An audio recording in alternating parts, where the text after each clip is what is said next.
galera, tudo bem? Professor Rafael Carlos de Sociologia, mais uma vez aqui com vocês e dessa vez para a gente abordar o tema a desigualdade na distribuição da riqueza. E para a gente falar sobre esse tema bastante complexo, a gente dividiu a aula em 6 tópicos, ok? Então aproveita, pega logo teu caderno, tua caneta, teu lápis, marca-texto, para você anotar e deixar em destaque as dicas que eu vou te passar nessa aula de hoje, combinado? Vou te dar então um segundo para tu fazer isso, ó. Foi, pronto. A gente tem então 6 tópicos. Aproveita e anota para organizar direitinho a tua aula, ok? Primeiro tópico, a gente vai falar das diversas faces da pobreza, certo? Segundo, a diferença entre pobreza absoluta e relativa. Eu sei que tu já viu isso, mas eu vou trazer para essa aula para te relembrar, porque vai ser importante para o andamento do conteúdo. Essa diferença entre pobreza absoluta e pobreza relativa. Depois, no terceiro tópico, vamos tratar da desigualdade na distribuição da renda no Brasil, a nossa realidade nacional. Quarto tópico, vamos tratar da, entre aspas, classe social nova e moderna. No quinto tópico, a classe trabalhadora consumista. E para a gente fechar a aula, para ficar tudo bem entendido, vamos falar sobre um coeficiente, chamado coeficiente de Gini. Vou te explicar lá no sexto tópico o que é, não te preocupa, beleza? Então fica aqui com a gente, acompanha a aula, a gente vai começar agora falando sobre as diversas faces da pobreza. E a gente já viu em aulas anteriores que o conceito de pobreza, ele pode ter diversas elaborações. Existem vários critérios pelos quais a gente pode construir um conceito do que é pobreza, certinho? Consideramos a ideia de pobreza, nessa aula de hoje, a ideia que combina a carência de bens e serviços essenciais, como a falta de recursos econômicos e a exclusão social. Então são esses os critérios que nessa aula de hoje a gente vai considerar como pobreza. Vou repetir para você. A gente vai considerar o critério que combina a carência de bens e serviços essenciais com a falta de recurso econômico e a exclusão social. 3 critérios. Carência de bens e serviços essenciais, falta de recursos econômicos e a exclusão social. Fechou? Então vamos começar a nossa aula agora falando da diferença. A gente já viu o conceito que a gente vai trabalhar, que envolve os 3 fatores que eu citei para ti. Agora a gente vai ver a diferença dentro desse conceito daquilo que é pobreza absoluta e daquilo que é pobreza relativa, ok? Vamos lá então. Quando a gente fala em pobreza absoluta, o que é uma coisa absoluta? É uma coisa total, é uma coisa plena, certo? A pobreza absoluta é caracterizada como a grave privação de necessidades humanas básicas. Vou repetir para você. A pobreza absoluta é a grave privação de necessidades humanas básicas. Por exemplo, não ter alimento, não ter água potável, não ter instalações sanitárias no local onde você vive, onde você mora, não ter acesso à saúde pública, não ter moradia, não ter acesso à informação, não ter acesso à educação. São exemplos de privações graves de necessidades humanas básicas.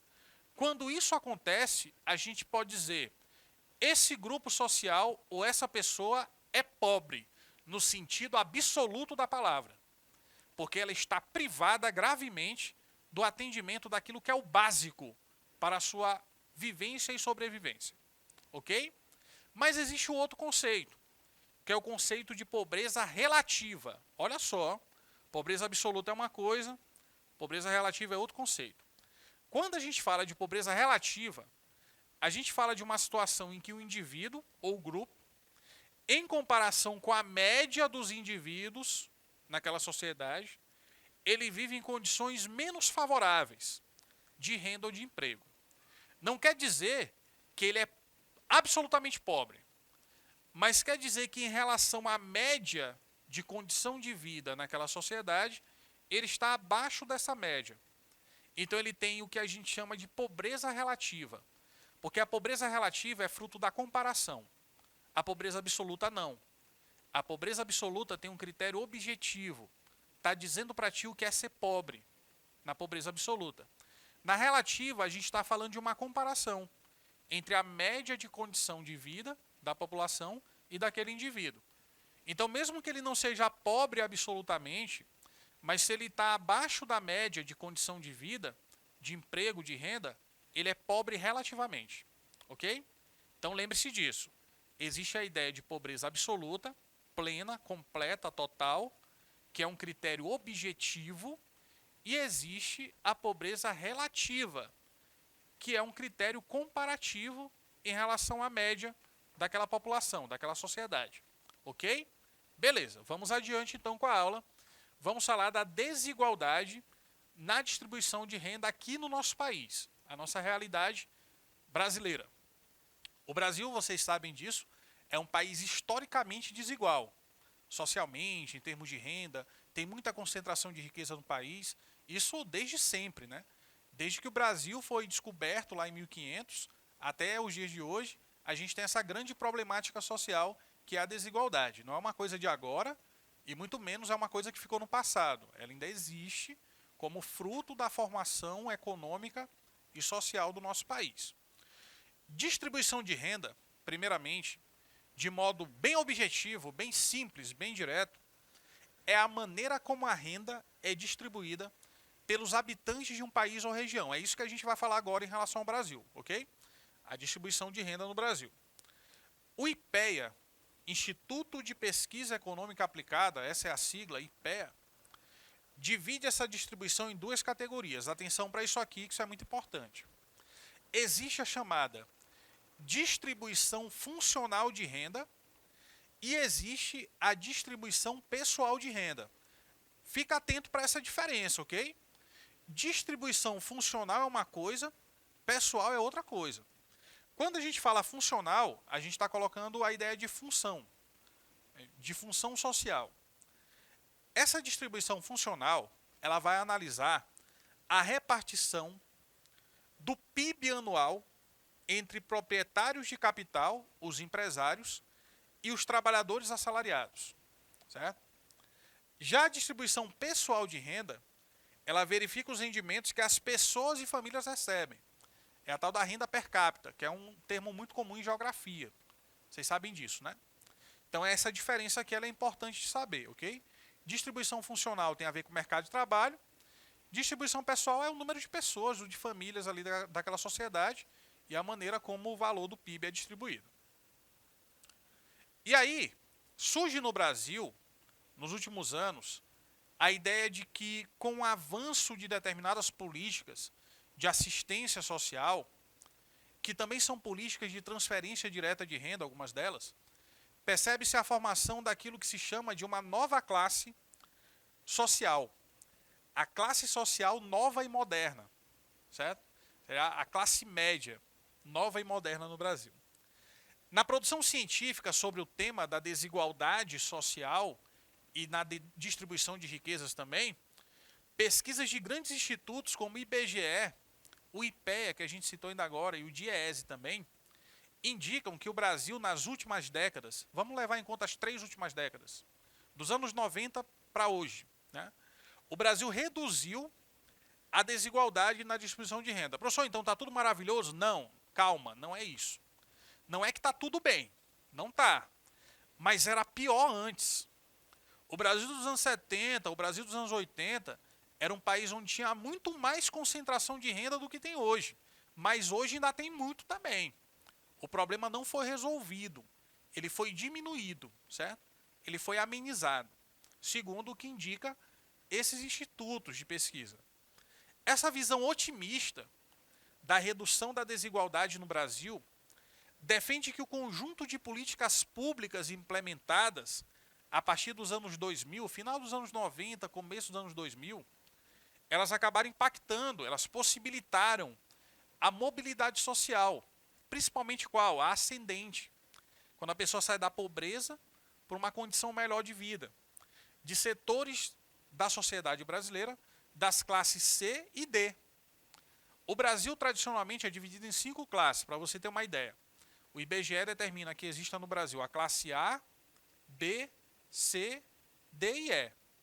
Essas políticas públicas impactaram de forma mais efetiva, segundo as pesquisas, as classes C e D, a classe média e a classe média baixa, certo? Surgindo, portanto, uma chamada nova classe média, que são essas pessoas que estavam muito perto da pobreza, mas que obtiveram uma melhoria de vida, de condição socioeconômica, de potencial de renda, nessas últimas décadas no Brasil. E aí considera-se que exista, portanto, essa nova classe média brasileira, que não é a classe média tradicional, mas é a classe média que antes era pobre e que agora teve uma melhoria relativa nas condições econômicas, nas condições de vida. Só que isso, como está dizendo o texto, é uma visão otimista, certo? É a visão mais otimista possível. É que essas pessoas saíram de uma condição de pobreza ou extrema pobreza para atingir ali um nível, um padrão de vida de classe média, a tal da nova classe média brasileira. Só que existem posições contrárias a essa ideia. Por exemplo, tem um sociólogo muito importante no Brasil chamado Gessé de Souza. O Gessé diz que essa nova classe média, entre aspas, é na verdade uma nova classe trabalhadora, não é classe média. É uma nova classe trabalhadora que conseguiu ganhar uma certa projeção socioeconômica, mas que ainda é uma classe trabalhadora, na visão do Gessé. Considerar os trabalhadores brasileiros como uma nova classe média, entre aspas, segundo Souza, segundo Gessé de Souza, é uma interpretação triunfalista, que pretende esconder as contradições que existem nesse grupo social, as contradições de classe, principalmente. Tá? Então, dizer que eles atingiram um patamar diferente, que são uma nova classe média, é, na verdade, invernizar, enfeitar algo que não é tão otimista assim, que não é tão excelente como se pensa. Essa breve melhoria nas condições de vida das pessoas que antes eram da classe D, das classes mais vulneráveis, não significa dizer que elas atingiram a classe média na visão do Gessé de Souza. É uma visão muito otimista, muito triunfalista, que procura, sobretudo, esconder, falsear as dificuldades e contradições desse grupo econômico, desse grupo social no Brasil.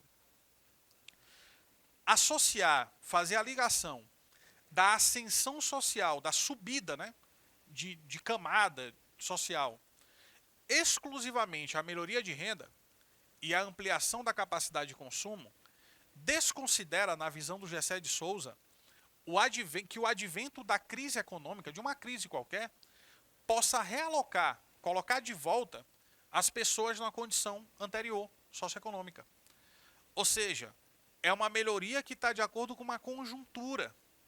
Mas a partir do momento que há uma crise econômica, essas pessoas quase que imediatamente retornam à sua condição social de origem, à sua condição socioeconômica de origem na visão do Gessé. Então não é uma coisa que se sustenta, é uma coisa muito provisória, é uma coisa muito temporária. Por isso não dá nem para considerar que é uma nova classe média. Na verdade é uma classe trabalhadora que conseguiu ter um padrão de vida um pouco melhor do que tinha antes, mas ainda é uma classe trabalhadora. Ok? Portanto, na visão do Gessé de Souza, o ideal seria considerar a melhora da renda juntamente com as condições adequadas de acesso àquilo que é básico. Saúde, educação, lazer, por exemplo. Então não é só a questão da renda, mas é associar essa melhoria de renda também ao acesso mais pleno aos direitos que essa pessoa tem como cidadão. A saúde pública, a educação pública, a segurança, o lazer. Aí sim você poderia considerar que existiria uma ascensão de fato e não apenas uma melhoria relativa das condições socioeconômicas. E aí cria-se um outro conceito, um economista, né, chamado Maurício Postman, ele cria uma outra ideia sobre aquela perspectiva da nova classe social moderna, da nova classe média brasileira. Ele também desconsidera, ele acha que não é correto afirmar isso, né? Que essa classe antes mais vulnerável, por ter acesso a políticas públicas de assistência social, tenha virado uma nova classe média. Esse economista, o Maurício Postman, tem uma posição intermediária. Ele não concorda com essa ideia plenamente, mas ele tem uma posição ali que dialoga com as duas, com a visão mais otimista e com a visão mais, entre aspas, pessimista ou realista sobre esse assunto. Ele diz que não se trata de uma nova classe, o Maurício Postman, muito menos de uma classe média, mas de novos segmentos no interior da classe trabalhadora. Então ele concorda com o Gessé que não chega a ser uma ascensão para a classe média, mas ele considera que naquela classe trabalhadora, ali na classe C e D, né, existe uma subdivisão, um novo segmento das pessoas que conseguem ter uma melhoria de condições, que passam a estar um pouco mais acima, dentro da mesma camada, do que aquelas que não conseguiram obter essa melhoria de renda e de condições de vida. Então é um segmento, é uma divisão dentro da mesma camada, na visão do Maurício Postman. Os empregos gerados no setor de serviços na primeira década dos anos 2000, com remuneração média de um salário mínimo e meio, né, mais ou menos, fizeram surgir uma classe trabalhadora consumista, porque passou a ter mais o quê? Potencial de consumo, passou a ter uma renda um pouco melhor do que tinha antes, que se torna, portanto, individualista, consumista e despolitizada. Passa a não se perceber mais dentro daquele grupo, daquela classe que ela pertencia anteriormente, certo? Então perde-se a noção de consciência de classe, que é uma noção trabalhada lá no século XIX, na sociologia. Essa pessoa deixa de se sentir parte do coletivo, da classe, e passa a ter um padrão de vida e de ideias mais individualista, mais consumista, portanto, mais despolitizada. Postman também destaca que a maior parte dos ocupados, dos trabalhadores, na base da pirâmide, né, permanece excluída de proteção social e trabalhista. E também apresenta uma baixíssima taxa de sindicalização. Eu fui pesquisar essa taxa, mais ou menos 13% só, dos trabalhadores que estão ali na base da pirâmide social, que são sindicalizados, né? Em média é mais ou menos isso. Então é um percentual muito baixo. Não existe essa representatividade do ponto de vista legal de amparo às relações trabalhistas desse grupo social. E aí, a gente vai falar de um coeficiente, chamado coeficiente de Gini. Esse nome ele foi dado em homenagem a um matemático italiano, chamado Conrado Gini, certo? Ele criou um índice, um coeficiente, chamado índice de Gini, ou seja, ele deu o sobrenome dele para o coeficiente que ele criou, que é um índice, um coeficiente que mede a distribuição, a concentração e a desigualdade econômica em determinado grupo social. Vou repetir para você. Esse coeficiente de Gini, do matemático Conrado Gini, ele mede, olha só, a distribuição, a concentração e a desigualdade econômica em determinado grupo social. Esse indicador de Gini varia de 0 até 1. Como é que é essa variação? Quando é 0, é a perfeita igualdade. Significa dizer que todas as famílias, elas vivem na mesma condição social.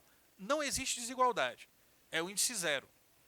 E o índice 1 seria a máxima concentração de desigualdade.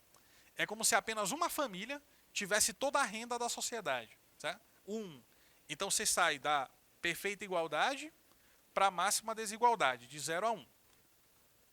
O valor 0, como eu falei antes, indica que cada unidade familiar de um país ganha exatamente a mesma quantidade de dinheiro. E é a completa igualdade de renda.